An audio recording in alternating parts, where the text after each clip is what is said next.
Blakely with Grand Dunes Landscape and Maintenance, and I thought I would do a part 2.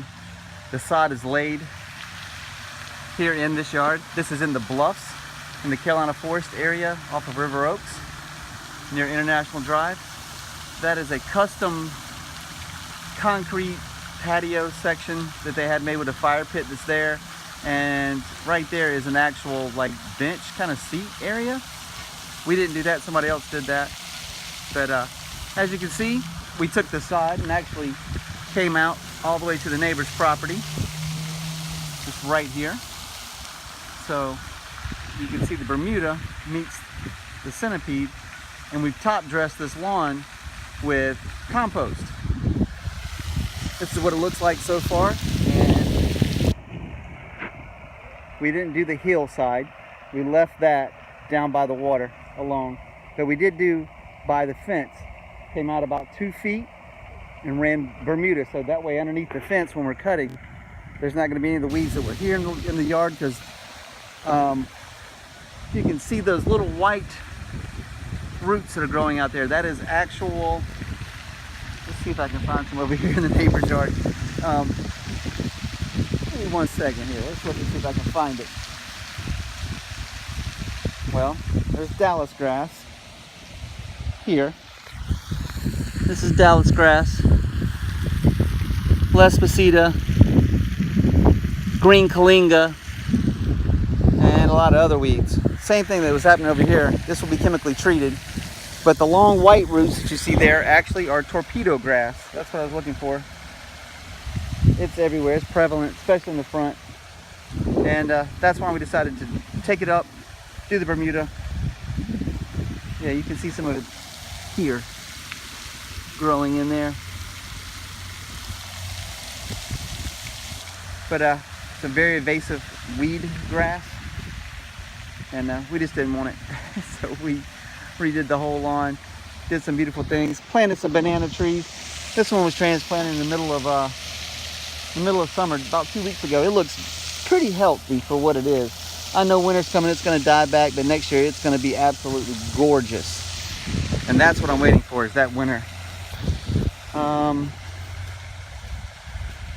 If you guys have any questions about your lawn, how to treat it, what to do, feel free to email me below. You got all the information you need is in the description of this video, right below this video.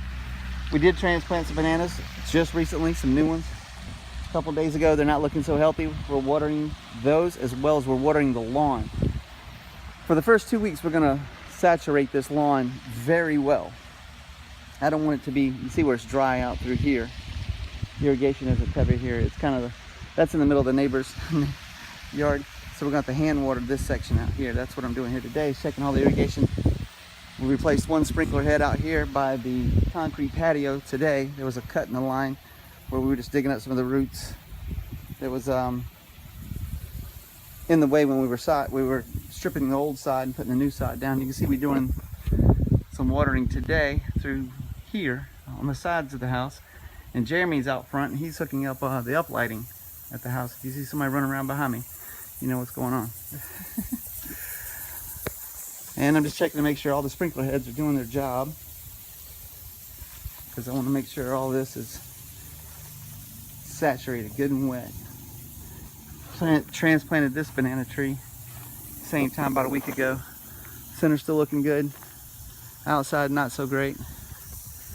But that's what we have going on. Oh, and you'll see some of the wet places in the rocks all the way down. That's where we're actually irrigating. I'm gonna step over here while they're drilling and hiding wires for uplighting.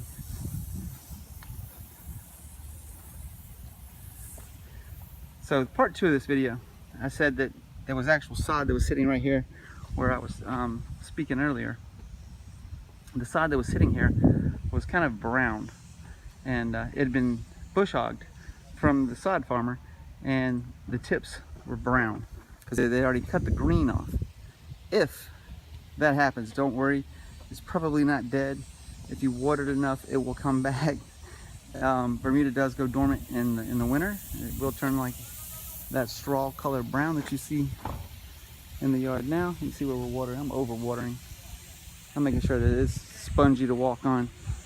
And I'm trying to get it that color green before in 2 weeks. Because winter's coming, like I said, and it will be going dormant, and I'm trying to prevent that as soon as possible.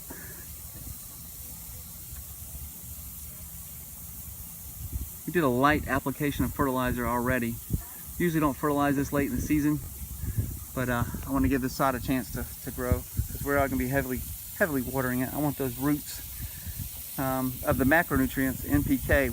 We're stressing on the one macronutrient that promotes root growth, and that's about it. I don't know what else I can follow up with here, but I did decide to shoot this second video.